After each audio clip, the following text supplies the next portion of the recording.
Allez, je vais inviter les intervenants de cette table ronde. Pascal Savoldelli, le président du Conseil d'orientation et de surveillance de l'agence, vice-président du Conseil général du Val-de-Marne. Gérald Delmas, le président de la Chambre de commerce, délégation du Val-de-Marne, vice-président de la Chambre de commerce et d'industrie de Paris. Anne-Marie Gabellica, dirigeante d'entreprise, une start-up, de pouvoir nous rejoindre. Merci Anne-Marie d'être. Prenez place, laissez-moi une chaise parce qu'à un moment donné, je m'assirai. Je vous invite à prendre place assez vite autour de cette table. Également, nous rejoindrons le président de l'université, le nouveau président de l'université Paris-Est Créteil, Luc Ittinger. Et puis également, ils ne vont pas tarder à arriver. Vous savez, comme il y a beaucoup de monde, il y a aussi beaucoup de monde sur les routes, mais ils ne vont pas tarder à nous rejoindre. Et puis, j'inviterai également, il ne va pas tarder à nous rejoindre parce qu'il a confirmé sa présence, César Gironne, le PDG de Pernod. Alors, je vais m'asseoir d'abord, parce que au moins profiter de la chaise qui m'est offerte. Et puis, je vais poser la question à Pascal Savoldelli, je le disais, vice-président du Conseil général du Val-de-Marne, président du Conseil d'orientation et de surveillance de l'agence de développement. C'est votre premier grand événement, agence, comme président du Conseil d'orientation et de surveillance. L'année dernière, déjà, vous y participiez comme vice-président du Conseil général du Val-de-Marne. Et déjà, une première question sur un peu la foule, le succès de cette opération avant de parler du Grand Paris. Vous avez un micro, monsieur Savoldelli. Bah écoutez, vraiment, je m'associe à ce qu'a fait Joël en entrée, vraiment très heureux de vous accueillir. J'irais dire dans votre diversité et ce qu'est l'atout de ce Val-de-Marne, c'est une addition de force. C'est un ensemblier où se retrouvent comme ce soir des porteurs de projets, des acteurs économiques et des élus qui administrent les territoires. Donc j'irais dire que l'agence, je cherche toujours à résumer comme tout le monde à quoi ça sert. C'est une dualité qui vit bien. C'est la dualité entre intérêt général et l'esprit d'entreprendre. Voilà. Et cette dualité-là, c'est grâce à vous qu'on arrive à la faire vivre, et on a aussi besoin de vous pour qu'elle trouve un nouvel essor, y compris dans le sujet qui va nous occuper, qui est le fait métropolitain.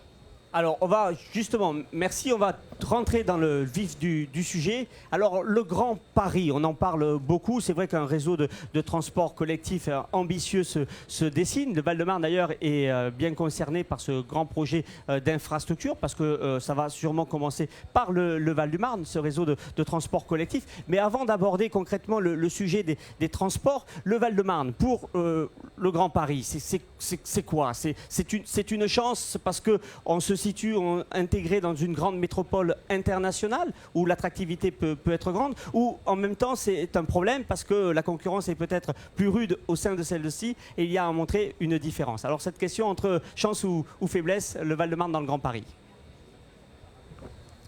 Bon, tout le monde constate avec moi que Joël Guessot m'a à la fois posé une question, puis il a commencé à esquisser, puis un début de réponse. Voilà. D'abord sur l'enjeu du Grand Paris. En gros, quel est le défi?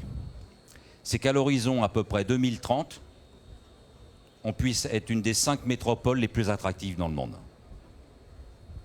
Et alors après, faut que ça soit... vous l'avez dit, le Grand Paris il se dessine. Si on a envie qu'il se dessine, il faut évidemment qu'on y associe les acteurs économiques, les décideurs des territoires, les citoyens plus largement. On voit bien qu'on est dans une esquisse. Et vous avez rappelé cet enjeu extraordinaire, à la fois pour notre département, mais pour le Grand Paris et pour le fait métropolitain, c'est que, j'irais dire, ce qui est déjà dessiné techniquement, ce qui permet de corriger une inégalité que nous avions tous constatée dans notre diversité, une inégalité territoriale mais aussi sociale, c'est la réalisation du Grand Métro Paris Express. Techniquement, il est prêt. Mais, j'irais dire, soyons vigilants. Il faut en assurer le financement et la traduction concrète. Voilà, ça c'est un élément où j'irais, là, le Grand Paris, il est dessiné, là. Il est dessiné. Et il est favorable à une autre dualité, je parlais tout à l'heure, intérêt général, esprit d'entreprendre, l'entreprise et les salariés. Vous voyez, on va répondre à un intérêt mutuel des deux. De celui qui fait vivre l'entreprise, qui prend des décisions, qui prend des risques, et celui qui y travaille dedans, ou qui a envie de venir y travailler. Là, on a quelque chose. Après, il faut que ça se dessine. Alors, ça se dessine comment? Moi, je vous dis, je vais livrer ça donc, de manière directe. Évidemment, quand on rencontre les chefs d'entreprise, Il parle de la fiscalité, il nous parle du coût du travail, voilà, et c'est bien normal. Pour ma part, moi je pense que le futur de la métropole ne pourra pas se faire, par exemple, seulement sur l'abaissement du coût du travail. C'est impossible. Beaucoup de chefs d'entreprise que je vois, on est dans un département qui a une très forte dominante PME. On ne maintiendra pas des entreprises et on n'aura pas un dynamisme économique sur cet aspect-là. Pourquoi? Je vais prendre 2 exemples. En Allemagne, on est quasiment à quelque chose près sur les mêmes coûts du travail. Et là, on est aussi au cœur d'un enjeu métropolitain. À peu près les mêmes. Mais il y a une différence. C'est qu'ils savent faire valoir leur savoir-faire. Ils savent faire valoir ce qu'ils produisent. Voilà. Ils font des efforts considérables. Et puis prenons un autre exemple. On avait nos amis, puisqu'on est aussi une soirée étrangère, mais avec nos amis thaïlandais, chinois, je prends le textile. Si on veut une relance de la production industrielle durable, si on les copie et qu'on pense qu'on va mettre, par exemple, les coûts salariaux au niveau de la Thaïlande ou de la Chine, on va détruire de l'économie, on va détruire de l'entreprise, et on ne va pas être dans une démarche innovante. Par contre, il faut qu'on invente un nouveau textile. Par contre, il faut qu'on invente un nouveau process. Et c'est là que je rebondis sur le fait que l'innovation, elle peut être de manière technologique, et on a des défis qu'il faut qu'on relève dans le cadre de ce fait métropolitain. Et puis, en même temps, il y a d'autres types d'innovation. Par exemple, est-ce qu'une métropole attractive, ça ne va pas être une métropole où l'ensemble des PME vont pouvoir coopérer? Vous avez évoqué, Joël Guessot, la concurrence. C'est clair qu'on est dans un dumping de concurrence du point de vue économique. On ne peut pas l'ignorer. Mais on peut aussi dire qu'il y a un moment, pour se développer, on peut trouver un cadre de coopération, de mutualisation, où on met nos énergies, nos intelligences, nos idées, puis on veut qu'elles aboutissent. Donc voilà, sur le Grand Paris, pour répondre, c'est une chance. Parce qu'un territoire qui n'est pas dans une dynamique de projet, il reste dans l'immobilisme. Et je considère, pour ma part, nous considérons pour notre part, que l'entrepreneuriat, il est au cœur de l'innovation. L'esprit d'entreprendre, l'entreprise, c'est un élément de vitalité, de dynamisme et de créativité d'une société. Voilà. Donc il faut l'encourager. Donc pour ma part, je sais qu'il y a des groupes de travail qui sont engagés avec les partenaires économiques. Je vois mon ami Gérard Delmas de la Chambre de commerce et d'industrie, avec d'autres, qui travaillent sur l'aspect économique, mais aussi social. C'est 100 qui travaillent à l'échelle de la Société du Grand Paris. Ce travail, c'est normal, il est préparé un peu en amont. Je pense que dans la réussite du Grand Paris, il faut qu'on ait un élargissement des conditions du débat, des conditions du dialogue, de croiser les connaissances, de croiser les expertises, et puis aussi, excusez-moi de le dire, mais comme dans tout projet, il ne faut pas qu'on ait peur des désirs, des envies, des rêves, etc. Il faut qu'on s'autorise, parce que je terminerai mon propos, mais innover, c'est vouloir changer quelque part. Faut-il se mettre d'accord sur les contenus? Mais quand on veut innover, ça veut dire qu'on veut dépasser le stade de quelque chose qui est certes réel, mais qu'on veut le dépasser. Donc ça pose la question, les termes du changement. Donc je pense que c'est une chance pour corriger un certain nombre d'inégalités territoriales. Et pour les entreprises, j'ai repéré 2 problèmes, et très court, c'est le logement. Je pense que ça sera un élément extrêmement important pour maintenir de l'activité économique, mais y compris pour l'arrivée de nouvelles activités, y compris pour nos amis étrangers. Et le deuxième aspect, c'est la question du foncier. On voit bien qu'on a besoin d'un outil qui nous permet de peser, c'est vrai sur l'immobilier résidentiel, mais c'est vrai aussi sur l'immobilier d'entreprise. Donc je crois qu'à l'échelle de Paris, pour trouver son attractivité dans un cadre de coopération avec la diversité des activités économiques, il faut qu'on trouve qu'on imagine un nouvel outil sur le foncier. Très bien, merci. On peut enchaîner, je vois, auprès de Gérard Delmas, le président de la Chambre de commerce et d'industrie. On vous applaudit, monsieur Savoldelli. Mais le Grand Paris, c'est une chance pour le Val-de-Marne. Ça fait du bien d'entendre un propos pareil. Joël, après cette intervention, quel éloge. Je veux dire, qu'est-ce que je peux rajouter, moi, en tant que président de la Chambre de commerce? Parce que, bon, plusieurs remarques, mais quand on sent dans le discours de Pascal Savoldelli cette volonté, parce qu'il faudra de la volonté, c'est pas parce qu'on va mettre des moyens que si on n'a pas une volonté, parce que ça n'a pas été facile, ça n'a pas été évident, on n'y arrivera pas. Mais néanmoins, je crois qu'il faut rappeler que notre territoire, le Val-de-Marne, c'était notre proximité de Paris, on en a souffert quand même, il ne faut pas l'oublier. On était, comme diraient certains, une certaine réserve foncière de Paris. Et on a pendant des années subi ce genre de choses, au point où le monde de l'économie a eu du mal à s'implanter. On était plutôt un territoire résidentiel de logement. Et on fournissait toutes les personnes, tous les habitants du Val-de-Marne allaient travailler à Paris, dans les Hauts-de-Seine, et on revenait. Donc des problèmes de transport. Le fait que maintenant, cette réserve foncière se libère, avec une volonté maintenant des pouvoirs publics d'accélérer un processus économique par les gares, le réseau, par les CDT, on va en parler. Donc c'est quelque chose d'une grande chance pour notre territoire qui va enfin se prendre un peu en main. Et on avait une culture de travailler ensemble, prendre les destinées, pour que le monde de l'économie, et je crois que c'est un tout, on ne peut pas dire qu'il y a des territoires qui sont qu'économiques, que résidentiels. En plus, on a une caractéristique dans le Val-de-Marne, c'est un cadre de vie qui est exceptionnel. Donc ça aussi, on aime bien vivre dans le Val-de-Marne. Donc si on peut bien vivre, travailler, vivre, d'accord, c'est quelque chose d'important. Et le monde de l'entreprise recherche ce genre de choses. Alors, premier élément, c'est vrai que le Grand Paris, avec ce réseau des 17 gares, ça va être une chance, mais fondamentale pour le monde de l'entreprise. Parce que quand on voit le temps de déplacement, des fois pour aller de l'est du département à l'ouest, il fallait remonter à Paris pour redescendre. Je ne dis pas le temps qu'on perdait. Le monde de l'entreprise constatait que les salariés étaient fatigués. On arrivait, nos collaborateurs, en arrivant dans nos entreprises, étaient épuisés. Donc c'est pas une solution. Et en même temps, on peut voir d'ailleurs la carte du réseau de transport collectif du Grand Paris qui se prépare. Donc, on a, et c'est vrai, et je crois que la Chambre de commerce, et je le dis avec un petit clin d'œil avec mon prédécesseur qui est dans la salle, la Chambre de commerce, tout de suite, avec les différents partenaires, que ce soit le département, que tous les acteurs, lorsqu'ils ont créé l'association Orbival, on s'est mis autour de la table pour lancer ces projets-là. On a été présents parce que c'était la condition sine qua non pour croire que le département pouvait être aussi un département économique. Il ne faut pas oublier que notre département est quand même très dynamique dans la création. Je le dis souvent, hein, on a un peu de retard. On me le rappelait, en 1995, il y avait un palmarès et le Val-de-Marne était dernier de sa classe. On était le département le plus mauvais au niveau de la création.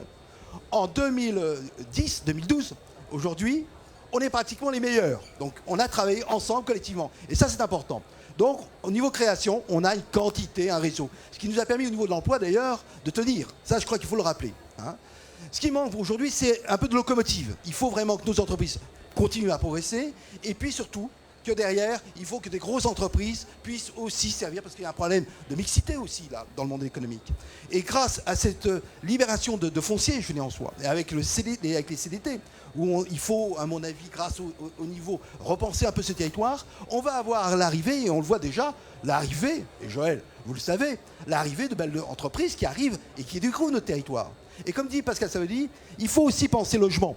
Parce que nos salariés, pareil, s'ils doivent venir travailler là et rester habités dans les Hauts-de-Seine, c'est pas non plus une solution. Donc il faut du logement. Bon, ça c'est sûr, mais tout type de logement. C'est pour ça que nous, à la Chambre de commerce, on est très sensible au commerce, au logement intermédiaire. Parce que des personnes qui ne peuvent pas accéder, et il faut du logement social, mais des personnes qui ne peuvent pas accéder au logement social, et il y en a quand même des personnes qui n'auront du mal à accéder à la propriété. Et si c'est pour aller après encore plus loin, ce sera compliqué. Donc il faut vraiment profiter de cette aubaine. Et je reviens sur votre question, est-ce que le Grand Paris, c'est une chance? Oui, c'est une chance, parce que dans le Val-de-Marne, où il y a beaucoup de choses à faire, ça va permettre véritablement de repenser tout cela. Le Val-de-Marne, c'est aussi, et ça a été dit par le président Savoldelli, c'est aussi beaucoup de petites et moyennes entreprises. D'abord, des petites et moyennes entreprises. Beaucoup de celles-ci, et nous espérons de plus en plus demain, sont des entreprises innovantes. C'est pour ça que c'était, je crois bien, vous avez raison de le faire, de lier l'innovation au Grand Paris, le Grand Paris à l'innovation. Et aujourd'hui, on va pouvoir le découvrir sur Internet. Nous sommes en train de mettre en ligne sur valdemarne.com. Ce sera très simple, un seul clic. Vous allez sur valdemarne.com. Sur ce site, vous allez sur l'Atlas de l'innovation. C'est le deuxième clip. Et vous allez trouver un support tout à fait exceptionnel, innovant. C'est la première fois qu'il est mis en ligne sur un territoire. Hein. Je crois que peu de territoires se sont livrés à cet exercice et qui recense ce que vous venez de dire, 800 entreprises innovantes. Voilà, 800 entreprises qui ont déposé des brevets, sont dans des projets de recherche collaborative au niveau européen, sont membres de pôles de compétitivité ou, dans leur budget, consacrent une bonne part aux actions de recherche et développement. 800 entreprises. Il y en a dans toutes les villes du territoire. Il y a de nombreux élus ce soir, de nombreux maires, députés, sénateurs, des vice-présidents du Conseil général. Le Conseil général est aussi très, très présent ce soir. Ils peuvent découvrir dans leur territoire respectif justement tous ces atouts de cette destination économique-là. Alors, vous tapez sur une ville, vous avez toutes les entreprises innovantes. Leurs fiches d'une certaine manière. Leur site internet, leur adresse postale. On n'a pas tout dit, bien sûr, puisque c'est une belle base de données. On peut voir d'ailleurs sur l'atlas de l'innovation, on peut voir l'entreprise que vous dirigez, Anne-Marie Gabellica, une belle entreprise puisque vous êtes fondatrice de la société Seed2Seed.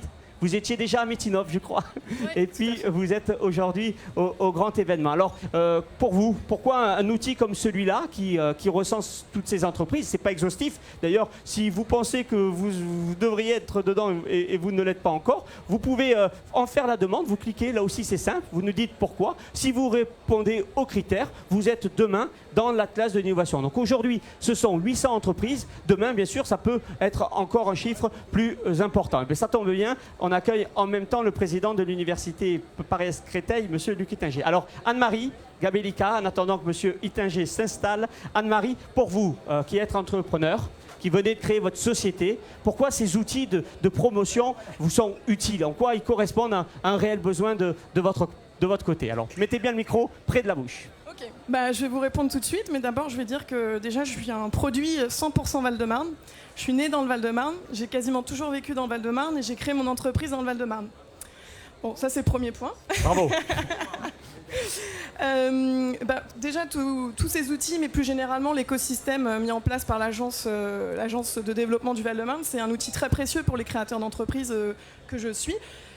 Parce que voilà, on est souvent un petit peu seul, c'est un petit peu difficile de rassembler, on va dire, toutes les informations. Donc à la fois pouvoir figurer dans un tel atlas et donc être repéré par d'autres partenaires potentiels, mais aussi moi essayer d'identifier de partenaires potentiels, c'est important. Et je dois dire que je remercie aussi l'agence du Val-de-Marne de m'avoir fait confiance. Madame Parganin, que j'ai pas vu encore ce soir, dès le départ en fait, a soutenu mon projet quand c'était encore que des mots un peu en l'air, et cette confiance que l'agence a pu aussi me donner en moi, en mon idée, en dire voilà, accroche-toi, c'est extrêmement précieux pour un chef d'entreprise, et voilà, je suis vraiment heureuse de pouvoir être bien accompagnée. Écoutez, merci de ces compliments. Ils sont partagés parce que je crois qu'avec la Chambre de commerce, avec l'université, on aura l'occasion d'en parler avec le président Ittinger, mais aussi avec des organismes de l'innovation. J'ai vu qu'il y avait des représentants d'Ozeno, de l'ANRT, de pôle de compétitivité, de l'INPI qui sont également là ce soir. Je ne peux pas tous vous citer, mais bien sûr, vous êtes tous là, en gros, hein, vu le nombre et la participation. Mais c'est vrai, je crois que nous, comme on dit, on mouille la chemise. Alors ce soir, un peu plus parce qu'il fait chaud, mais je crois au service de l'entrepreneuriat et de l'innovation. Alors, sur ce sujet, merci. Sur celui d'un outil de promotion des entreprises de l'innovation, l'Atlas de l'innovation, c'est quelque chose pour vous que vous souhaitez, qui ne vous fait pas peur, parce qu'on pourrait aussi penser, après tout, si on dit tout, il y a un risque éventuellement qu'on vienne nous chercher. Non, pas du tout. Ce que vous disiez, monsieur, était très intéressant. Dans l'idée, si on veut être une métropole qui, dans quelques années, soit la 5e mondiale, je pense qu'il faut éviter de penser par chapelle et un certain cloisonnement qu'on peut rencontrer dans le milieu économique. Et au contraire, plutôt que la penser en termes de compétition, on pourrait penser comme un mélange entre la collaboration et la compétition. C'est ce que les Américains appellent la coopétition. Et ça, c'est quelque chose qui, à mon avis, est très inspirant pour notre métropole et qui peut nous permettre de vraiment, en unissant nos forces, de nous établir comme un acteur mondial. Moi, c'est comme ça que je le vois et je trouve que cet atlas-là va tout à fait dans ce sens. Très bien, allez, on enchaîne aussitôt avec, on l'applaudit, allez, parce que c'est bien d'encourager les porteurs de projets, les dirigeants d'entreprise. Merci madame, on a bien fait de vous inviter. Allez, Luc Ittinger, le président de l'université, bienvenue dans nos locaux. Président, on est très heureux que vous puissiez être là à nos côtés ce soir. Alors, l'université Paris-Créteil, c'est un vrai lieu justement d'innovation et qui a vraiment l'ambition déjà depuis quelques années, je sais avec votre président, ça va être encouragé encore de se rapprocher des entreprises pour que l'université, la recherche soit le plus mise à ce profit. Oui, tout à fait. Enfin bon, moi je tenais d'abord à vous saluer pour me remercier pour cette invitation. Le micro le plus près possible de la bouche. Voilà. Vous remercier toutes et tous pour cette invitation. C'était important pour moi d'être présent, même si M. Guesso sait que mon emploi du temps n'était pas aussi facile que ça, mais j'ai vraiment tenu à être ici. Alors l'université Paris-Est-Creteil, anciennement Paris 12, est une université qui a été créée pour ce territoire, pour développer ce territoire depuis 40 ans. C'est un travail qu'on effectue depuis 40 ans. Et bien entendu, innover, arriver à trouver des solutions pour, je dirais, les jeunes, pour les former initialement, mais surtout pour accompagner les gens qui, dans leur carrière, veulent évoluer et d'effectuer de la formation continue, est un élément essentiel de l'université, puisque sur les 30 000 étudiants que l'on peut avoir, il y en a 5 000 qui sont représentés par des étudiants en fait, qui sont en formation continue et en apprentissage. Donc c'est dire que pour nous, la formation est de travailler, réfléchir sur les nouveaux métiers, en particulier en santé, mais également en particulier en termes d'environnement, en termes de biomatériaux, en termes de chimie, mais également d'un point de vue des sciences humaines et sociales, parce qu'on est une université qui est multidisciplinaire avec santé, est pour nous quelque chose de très important. Et il n'y a pas encore très très longtemps, on discutait avec des grands groupes, mais on est aussi très intéressé pour discuter avec des PME, de façon à pouvoir les accompagner dans leurs évolutions en matière de formation.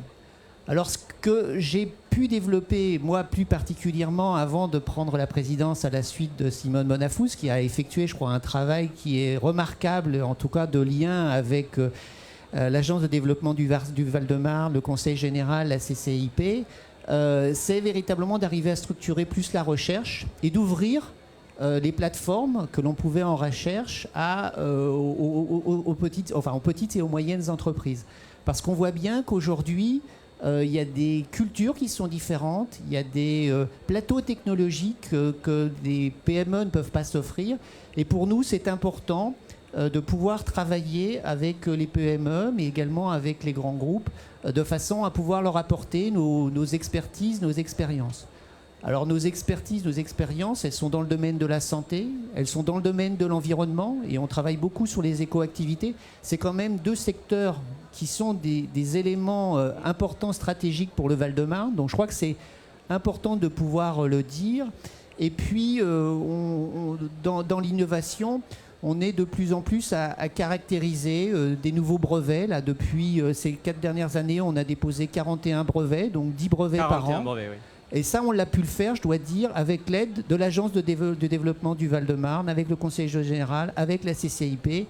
Et bon, on est là, en fait, pour répondre aux besoins, pour aider, pour développer encore et toujours ce territoire. Travail partagé et partenarial, ça pourrait être presque le mot de la fin, mais ça transpire très fortement ce soir, cet état d'esprit-là. J'enchaîne aussitôt sur une initiative très belle que nous lançons, qui est maintenant récurrente, c'est bien sûr la convention d'affaires Metinov. Metinov qui nous réunit tous, messieurs, madame, beaucoup de dirigeants d'entreprises qui, cette année exceptionnellement, va se tenir dans l'aéroport Paris-Orly. Je participe à @metinov.com, vous le voyez sur les écrans. C'est le 22 novembre que ça va se passer. Ça va être une très belle convention d'affaires, très business, très innovation, avec de très nombreuses entreprises du Val-de-Marne, mais aussi des pôles de compétitivité d'Île-de-France, mais aussi beaucoup de l'étranger, parce que c'est aussi ça, Metinov. Alors je vais, pour clôturer ce débat, passer la parole à Pascal Savoldelli. Je vous retrouverai juste après pour vous donner les éléments de programme de cette soirée. Pascal Savoldelli, c'est vous qui aurez le mot de la fin pour cette soirée. Je sais que vous avez été de ceux qui souhaitaient que Metinov se prolonge, se poursuive, se tienne dans l'aéroport d'Orly. Vous avez participé cette année à cette convention d'affaires. On y a beaucoup parlé du Grand Paris, beaucoup parlé de l'innovation, de ce que nous venons de dire les uns et les autres. Et j'imagine que dans le prolongement un peu de cet échange, c'est aussi un lieu où les entreprises peuvent se retrouver justement pour plus d'échanges entre les petites et les grandes. Hein, ça a été dit. Madame, je crois que c'était votre propos, mais aussi plus d'échanges entre les acteurs publics et les acteurs privés. Je crois que c'est aussi une des clés de succès du développement économique et territorial, et je crois que c'est aussi vers ce où nous voulons aller tendre avec la convention d'affaires de Metinov. Alors, Metinov, et puis pour clôturer cet échange, le dernier mot, Monsieur Savoldelli. D'abord, tout à l'heure, quand on a évoqué la métropole, je pense qu'un des enjeux va être la mobilité. Et quand vous évoquez, Joël, pourquoi Metinov va se tenir à l'aéroport d'Orly, c'est qu'est-ce que vous voulez, c'est un nœud de communication, c'est un nœud d'échange. Et c'était bien normal. On a fait une très belle initiative l'an dernier au pavillon Baltard. On a été remarquablement bien accueillis. Là, cette année, on va sur l'aéroport. Pourquoi je dis ça? Parce que je pense que dans la nouvelle métropole, il y a des questions qui vont se poser de manière nouvelle, y compris en termes économiques. On ne va plus être dans l'économie de stock. On voit bien que la question de la mobilité, la question de la fluidité, du flux des marchandises, des productions, des individus. Voilà, vous voyez, je ne sais pas si on sera 5e, mais je pense qu'on peut être dans les 5 plus grandes métropoles à l'horizon 2030. Donc peut-être pas 5, peut-être 3, 4, 2. Mais si on relève ces défis-là, voilà, la mobilité. Donc par exemple, il y aura un enjeu extrêmement important. Gérard Delmas a dépeint un peu notre département. Notre département avait une réserve foncière, mais il a eu une réserve foncière aussi par la disparition d'activités de production industrielle. Alors soit on reste dans l'immobilisme, et je crois que là je remercie l'ensemble des élus qu'on pesait justement pour pas seulement subir le départ de la production industrielle, et qui veulent nous accompagner, vous accompagner, pour qu'on ait une innovation, de retrouver, vous voyez, un développement économique, puis entre nous soit dit, une certaine fierté, alors évidemment dans les conditions d'aujourd'hui, du point de vue d'un renouveau de l'économie et de la production industrielle. La mobilité, très important, une réflexion sur la logique urbaine aussi, la logistique urbaine, excusez-moi. C'est une vraie question. On a un département, on connaît, on a la Silic, enfin voilà, je ne vais pas faire le tour du département, mais on voit bien que la question de la logistique d'il y a 20 ou 30 ans ne peut plus se poser de la même manière aujourd'hui.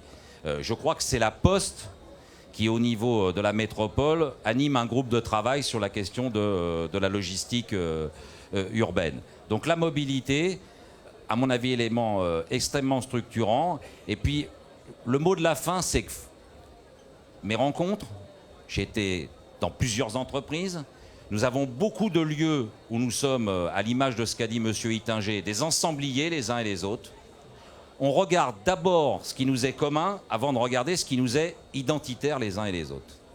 C'est pour ça qu'on parle de mise à disposition de plateformes technologiques de la part de l'université pour des PME, etc. Vous voyez, c'est ça qui doit... Il faut qu'on continue à être motivé dans ce sens-là, mais qu'un mot, pour que le Grand Paris se dessine, ne le laissez pas à quelques experts seulement.